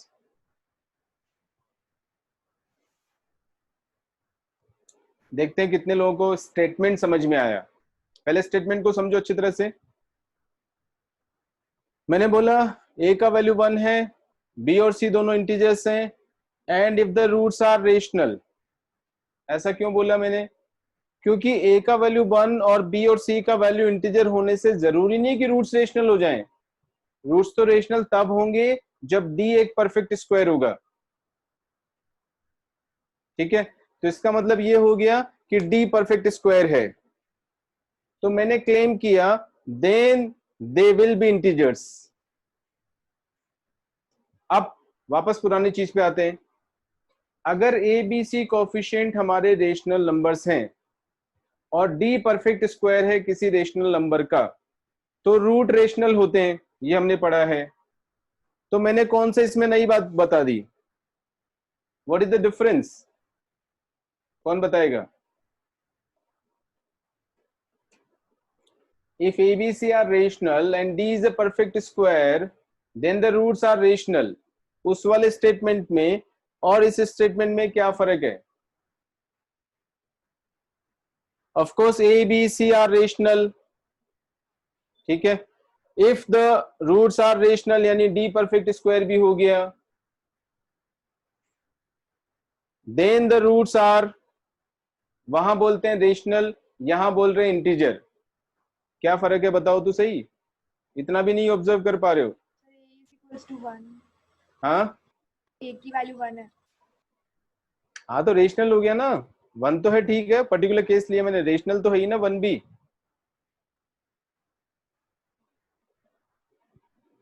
अरे लास्ट में अगर मैं लिख दूं the roots will be rational और यहां लिखा है मैंने the roots will be integers, इन दोनों में कोई डिफरेंस नहीं है क्या?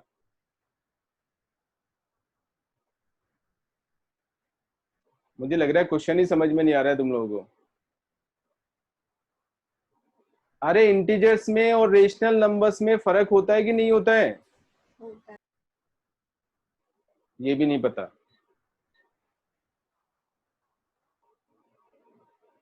अरे 1/2 इंटीजर है कि रेशनल नंबर है?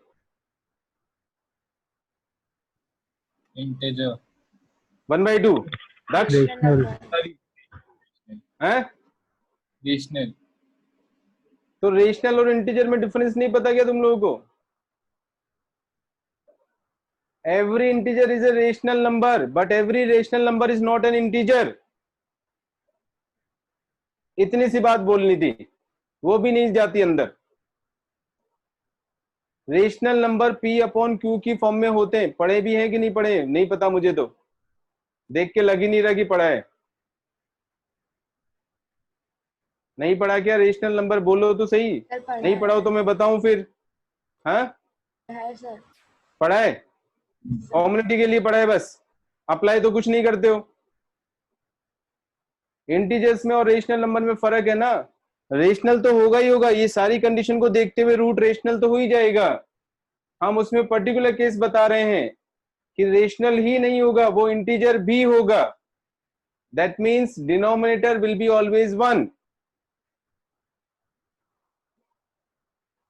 integer is always a rational number but every rational number is not an integer।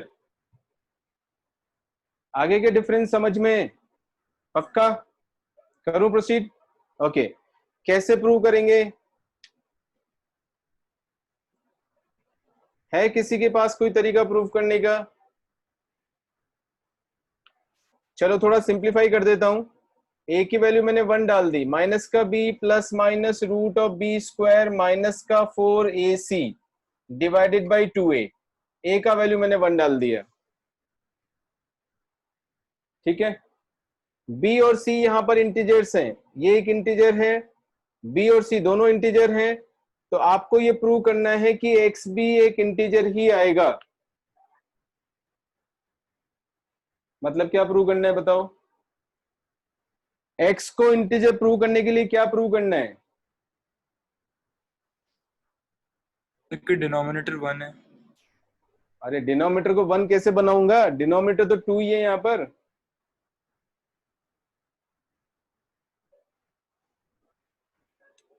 यार कितना मुश्किल काम है तुम लोगों को सिखाना। अरे सीधी सी बात है भाई, ये 2 इस ऊपर वाले से कटना चाहिए ना, इधर 2 एक कॉमन फैक्टर निकलना चाहिए, तब ये इंटीजर बन जाएगा, एज सिंपल एज दैट। मतलब ये प्रूव करना है कि x का जो ये न्यूमरेटर है वो एक इवन नंबर है। The moment you prove that this is an even number, we are done. बताओ, इतना सा थिंकिंग नहीं आता है तो फिर करोगे कैसे क्वेश्चंस को? अगर हम इतना ही नहीं सोच पा रहे हैं कि इंटीजर प्रूव करने के लिए करना क्या है, तो प्रॉब्लम्स कैसे सॉल्व करोगे? यहां डिनोमिनेटर में 2 है, इसको मुझे इंटीजर प्रूव करना है, तो सीधी सी बात है इंटीजर तभी होगा जब ऊपर भी मेरे पास 2 एज ए कॉमन फैक्टर आए, और 2 कॉमन फैक्टर तब होगा जब ऊपर वाला नंबर एक इवन नंबर होगा। तो अल्टीमेटली मुझे ये प्रूव करना है कि numerator is an even number. ऐसे चीजों को ब्रेक करके नहीं सोचोगे तो फिर करेंगे कैसे हम? फिर तो रटने वाले, मगिंग अप वाले प्रोसेस पे आ जाते हैं वापस, कि मैं बता देता हूं तरीका, तुम रट लो इसको, 2-4 दिन याद रहेगा, उसके बाद भूल जाओगे, सब गलत होना शुरू हो जाएगा। तो थिंकिंग कैसे डेवलप होगी फिर? हाँ, कौन प्रूव करेगा? करो कोशिश, कर सकता है कोई? प्रूव करना है कि numerator is an even number, बस इतना सा प्रूव करना है। इतना सिंप्लीफाई कर दिया है मैंने। You have to simply prove that numerator is an even number.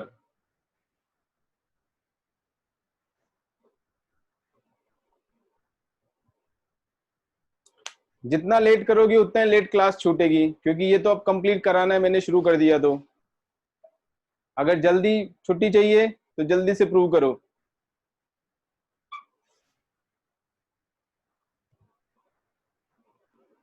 और नहीं हाँ, क्या कोई कुछ बोला?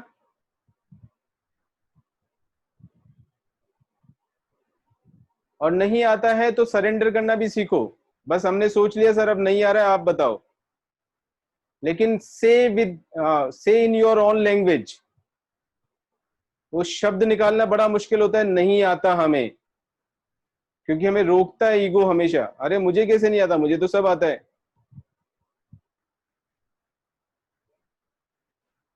बोलो कौन बताएगा? यागिक बोल जल्दी से।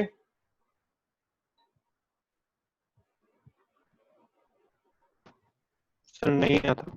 नहीं आता, चलो बोलना तो सीखा, नहीं आता है, गुड। वेदांत? नहीं आता। निष्ठा ट्राई करेगी क्या? नहीं सर, नहीं आ रहा। नहीं आ रहा है, चलो बता दूं फिर। नेहल, टिया, रिया? हाँ श्योर? यस सर, बता दो। अरे कितना सिंपल है यार, इतनी सिंपल चीजें नहीं आती हैं, बताओ। एक वर्ड, वैसे ये वर्ड इतना इंपॉर्टेंट नहीं है क्योंकि ज्यादा काम नहीं आता है, बट इसको बोलते हैं parity. If a number is even और ऑड तो हम उसका बोलते हैं उसकी पैरिटी क्या है, what is the parity of the number, weather the number is even और ऑड, उसको पैरिटी वर्ड यूज करते हैं। ठीक है, तो मैं यहाँ पे क्यों यूज कर रहा हूं? सी का पैरिटी यहाँ पर इंपॉर्टेंट नहीं है।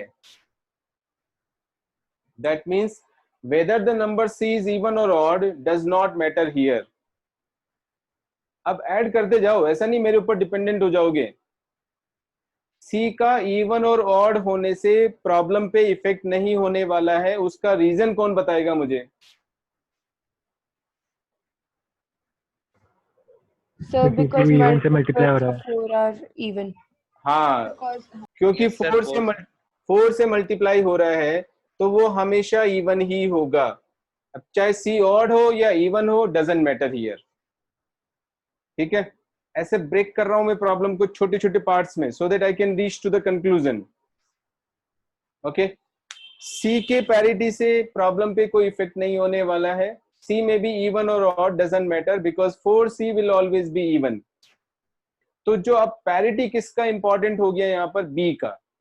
एक ही नंबर बचा, उसका हम 2 केसेस ले लेंगे, when b is even and when b is odd.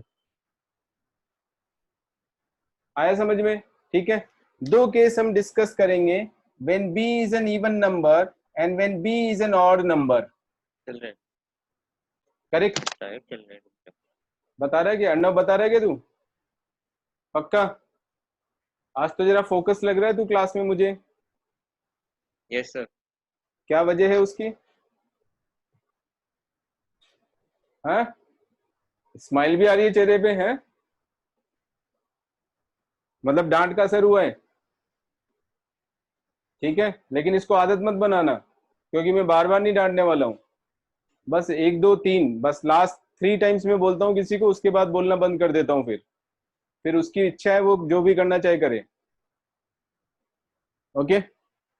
हाँ, लेकिन जब बोलता हूँ तो बड़ा हर्ट करता है, ये भी ध्यान रखना. तो वो होना चाहिए ऐसा हर्ट जो पॉजिटिव में ले जाए. That is a good thing.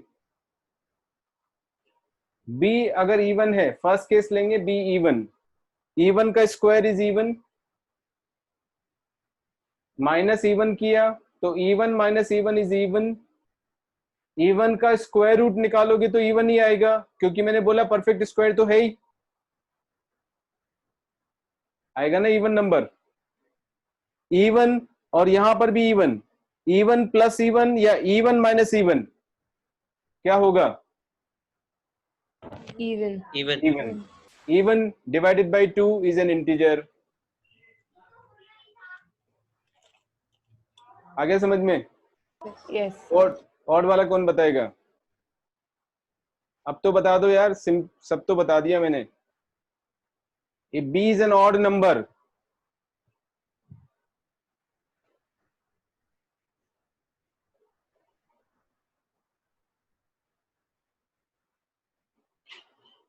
पूरा रीजनिंग देने के बाद भी नहीं आ रहा है.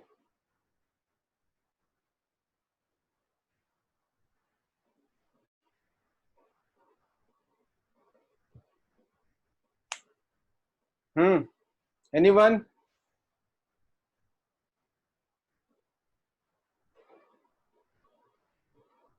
अरे बी को sir odd odd number, minus odd even हो जाएगा ऑड माइनस ऑड कहाँ आ गया भाई? सर. ऑड माइनस ऑड कहाँ से दिख रहा है तुझे? पहले स्क्वायर रूट के अंदर की बात करना. ऐसे जल्दी से क्या कंक्लूजन निकालता है फाइनली?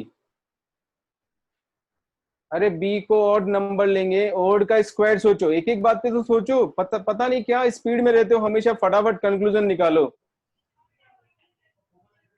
बी अगर ऑड नंबर है तो ऑड नंबर का स्क्वायर क्या होता है? Odd. और ये 4c इवन है, तो ऑड में से इवन को माइनस करेंगे तो क्या आएगा? Odd. ऑड और ऑड का स्क्वायर रूट क्या आएगा? Odd. ऑड. अब ये ऑड नंबर आ गया फाइनली. यहां भी ऑड नंबर है. ऑड प्लस ऑड या ऑड माइनस ऑड क्या होगा? Even. Even even. तो इतना सा कंक्लूजन नहीं निकाल सकते थे? 10th पास करके बैठे हो हैं? इसलिए मैं बार बार बोलता हूं कि क्या मैथ्स पड़ी हुई है. आ गया समझ में? पक्का? दोनों केस मैंने डिस्कस किए. व्हेन बी इज इवन, उस केस में भी 2 से डिविजिबल, मतलब न्यूमरेटर इवन आ रहा है. Even number divided by 2 is an integer. B जब ऑड होगा, उस केस में भी न्यूमरेटर इवन नंबर आ गया. Even number divided by 2 is an integer. So x will always be an integer. So we are done. Correct? Next class में भी अभी हम इक्वेशंस का थ्योरी ही करेंगे, उसके बाद फिर प्रॉब्लम्स डिस्कस होना शुरू होंगे. ठीक है? अभी तुम लोग को एक मैं 5 शीट और भेजूंगा. ठीक है? 5 sheet is meant for school examination, है ना? स्कूल लेवल की प्रॉब्लम से वो, तो उसमें से ट्राई कर सकते हो स्कूल लेवल की प्रॉब्लम्स को, जो जो चैप्टर्स हमने पढ़े हैं. ठीक है? एक तो मैं पाई शीट भेजता हूँ, वो जेई मेंस और बिट सेट लेवल की शीट है. ठीक है? एनसीईआरटी अपन डिस्कस करते हैं, वो स्कूल के लिए हो गया. एक 5 शीट है, वो भी स्कूल लेवल की प्रॉब्लम्स की शीट होगी. ठीक है? एक एडवांस वाली शीट है जो मैंने अभी तक डिस्कस नहीं की है, वो ऑनलाइन नहीं कर पाऊंगा डिस्कस, वो जब हम ऑफलाइन क्लासेस स्टार्ट करेंगे तब उसका डिस्कशन होगा. ठीक है? आगे सबको समझ में? पक्का? श्योर? ठीक है? पुराना ट्रिग्नोमेट्री का किसी का भी काम पेंडिंग हो, प्लीज प्लीज प्लीज कंप्लीट करके रखो, काम पेंडिंग मत रखो, क्योंकि काम कम नहीं होने वाला है। और इस गलतफहमी में बिल्कुल मत रहना कि लॉकडाउन हो गया और उसकी वजह से ये हो गया वो हो गया और अभी तो पढ़ने की जरूरत ही नहीं है हमें, ऐसा बिल्कुल नहीं है। जब भी कोई प्रॉब्लम आती है तो हमेशा याद रखना काम बढ़ता है, कम नहीं होता है, ठीक है। ऐसा कुछ भी हो सकता है कि हो सकता है 6 महीने में वो काम करना पड़े जो 12 महीने में करना पड़ता था हमें, है ना। So always be ready, time को यूज करो, टाइम को किल मत करो, टाइम को वेस्ट मत करो। बल्कि अभी तो इतनी अच्छी अपॉर्चुनिटी है कि स्कूल नहीं जाना पड़ रहा है, तो उससे अच्छी बात तो क्या हो सकती है। तो पूरा टाइम प्रॉपरली यूज करो चीजों को समझने के लिए, सीखने के लिए। Okay, that's all. ट्यूसडे को मिलते हैं। Bye bye. Thank you, sir. Thank you, sir. Thank you, sir. Bye bye, good night. Thank you, sir.